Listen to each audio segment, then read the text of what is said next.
Should you be concerned about Project 2025 and the Christian Nationalists and Sunday laws? Find out today on the Prophetic Eye. Project 2025, it's a new initiative that, according to them, looks to build for a conservative victory through policy, personnel, and training. This project is in direct response to what many see as an increasingly radicalized political left. And ironically, it seems like the authors of Project 2025 are creating an increasingly radicalized political right in response. According to the Project 2025 website, the actions of liberal politicians in Washington have created a desperate need and a unique opportunity for conservatives to start undoing the damage that the left has wrought and build a better country for all Americans in 2025. It is not enough for conservatives to win elections. If we're going to rescue the country from the grip of the radical left, we need both a governing agenda and the right people in place, ready to carry this agenda out on day one of the next conservative administration. This movement involves organizations that refer to themselves as the post-liberals, Christian patriots, or the common good conservatives that we talked about in a previous episode of the Prophetic Eye, and you might want to check that one out. According to MSNBC.com, the purpose of the Rights Project 2025 is to make faith the government's job. Well, I agree with that sentiment, as that's just another way of saying that they want to create a union of church and state. Or, in other words, what Revelation 13 refers to as the image to the beast. It's evident that the post-liberals, the Christian patriots, the common good conservatives, whatever they want to be called, it's obvious that they are fighting to take the country back from the immoral left. And this should come as no surprise at all as it relates to end-time prophecy.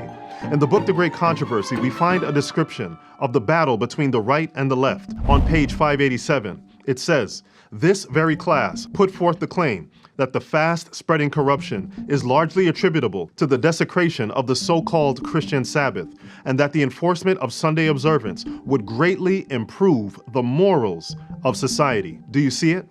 This statement from over 130 years ago highlights the fight of Christian nationalists to improve the morals of society and to remove corruption. And the so-called Christian Sabbath, better known as the Sunday Sabbath, is seen as a major solution to this problem. And this is the exact sentiment that has been expressed by many Christians. Take a look for yourself. As I understand Christian nationalism, it is that the idea that your nation self-identifies, understands itself as Christian, and they would pursue their good as Christians, which would include policies that would kind of encourage people to attend church, encourage people to seek out essentially the means of grace. So this would include things like, I think, Sabbath laws, which would on Sundays would essentially, we can talk about this more, but it essentially kind of close down businesses and of an emergency and essential services.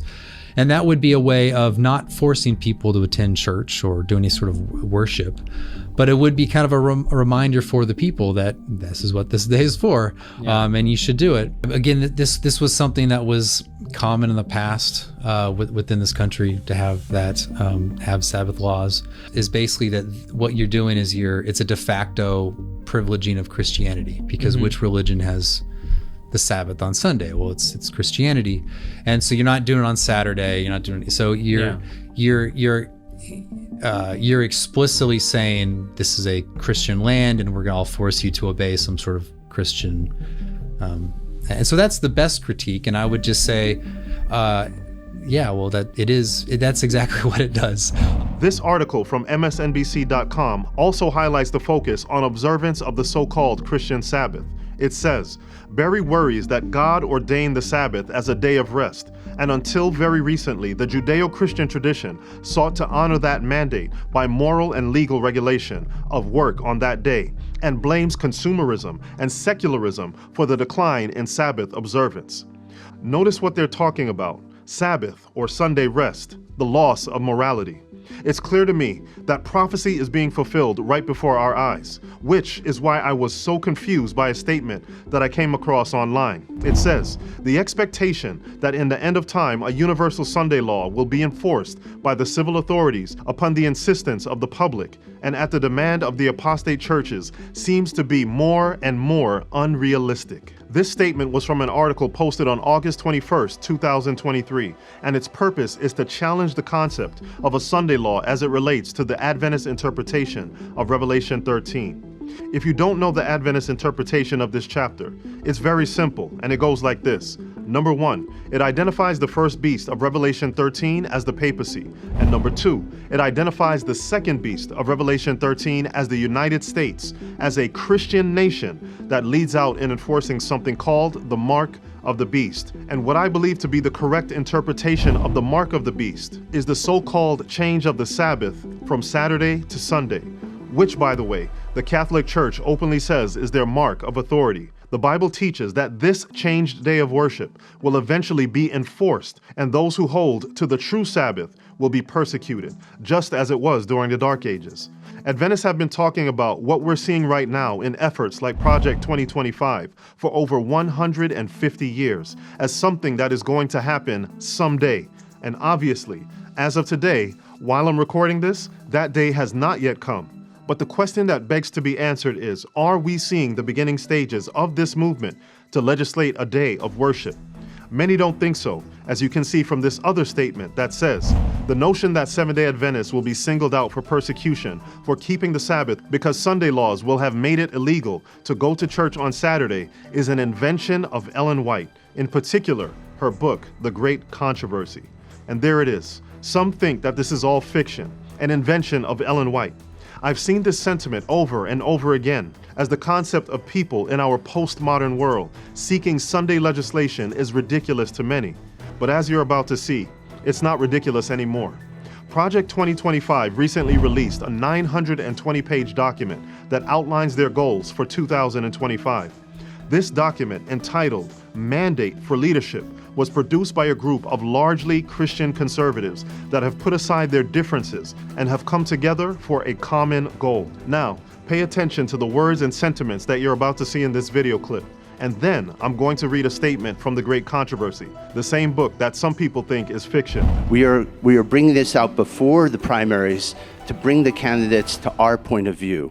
And we're standing at the ready to train them up and give them policy expertise. And that's kind of where I hang my think tank hat. And I can attest to to use Ed's word from earlier today, the ecumenical nature across the conservative movement of this whole effort. And that only makes it stronger. It really does. It's a very powerful way to see a bunch of individualists and organizations that value individual liberty set aside their own interests to work just purely on behalf of good conservative policy has produced a really outstanding product. You got 50 different conservative organizations have contributed to this. That's what makes this a strong product. No presidential campaign or president is going to be able to ignore it. This is going to give them the tools to really be successful. I would say, this has never happened in our movement. We've never had this coming together of the entire movement to prepare for one event, day one, January 20th. And what brings all these organizations together? Our common theme is to take down the administrative state, the bureaucracy. Notice what they had to say. Bring the candidates to our point of view, train them up and give them policy expertise. The ecumenical nature across the conservative movement. Set aside their own interests. No president is going to be able to ignore it. Never happened before in our movement. Our common theme is to take down the administrative state and the bureaucracy. And finally, don't miss this. Number 1, the document is named Mandate for Leadership, and another word for mandate is demands. This idea of demands and the things that were stated in that video are directly in line with The Great Controversy, page 592, which says, the dignitaries of church and state will unite to bribe, persuade, or compel all classes to honor the Sunday. The lack of divine authority will be supplied by oppressive enactments. Political corruption is destroying love of justice and regard for truth. And even in free America, rulers and legislators, in order to secure public favor, will yield to the popular demand for a law enforcing Sunday observance. I hope you're picking up what I'm laying down. And here's another point. This coming together of Christians reflects another statement from the Great Controversy, which says, when the leading churches of the United States, uniting upon such points of doctrine as are held by them in common, shall influence the state to enforce their decrees and to sustain their institutions, then Protestant America will have formed an image of the Roman hierarchy, and the infliction of civil penalties upon dissenters will inevitably result. What we see happening right now is mirroring exactly what we see in the Great Controversy, with the demands or the mandates in mind, and the coming together in mind, coming together on points held in common, putting aside differences. But what about Sabbath observance? Take a look at this section from the 2025 document related to Sabbath rest. It says, Congress should encourage communal rest by amending the Fair Labor Standards Act to require that workers be paid time and a half for hours worked on the Sabbath. That day would default to Sunday. The goal here is to create a scenario in which people are encouraged to enjoy communal rest, with the day defaulting to Sunday. And that word communal means shared by all members of a community for common use. Basically, they're trying to use the government to strong-arm employers into giving people the opportunity for Sunday rest. And really the goal is for Sunday worship, because obviously there is a religious component to these laws that they're trying to pass. This type of communal rest is exactly what took place in the early stages of Christianity, where the change of the Sabbath from Saturday to Sunday was promoted. The image to the beast is being formed, and in order to understand how it's going to happen, we need to understand how the first beast was formed and how Sunday observance began, and this is how it happened. In the early part of the 4th century, the Emperor Constantine issued a decree making Sunday a public festival throughout the Roman Empire. So here we see that it started with a government mandate making Sunday a day of communal enjoyment. It goes on to say, vast councils were held from time to time in which the dignitaries of the church were convened from all around the world. In nearly every council, the Sabbath, which God had instituted, was pressed down a little lower, while the Sunday was correspondingly exalted. Thus, the pagan festival came finally to be honored as a divine institution, while the Bible Sabbath was pronounced a relic of Judaism, and its observers were declared to be accursed. You see, you need to understand that this was a process that started with the promotion of Sunday rest, and eventually the seventh-day Sabbath became accursed. It started out innocently. However, I want you to keep in mind that what seems initially innocent always ends up in force or coercion. The road to persecution is paved with beautiful attractions. It's clear that there is a desire for Sunday to be the default day or the special day, and it's becoming clearer that the Adventist interpretation of Revelation 13 is solid and firmly grounded in prophetic reality.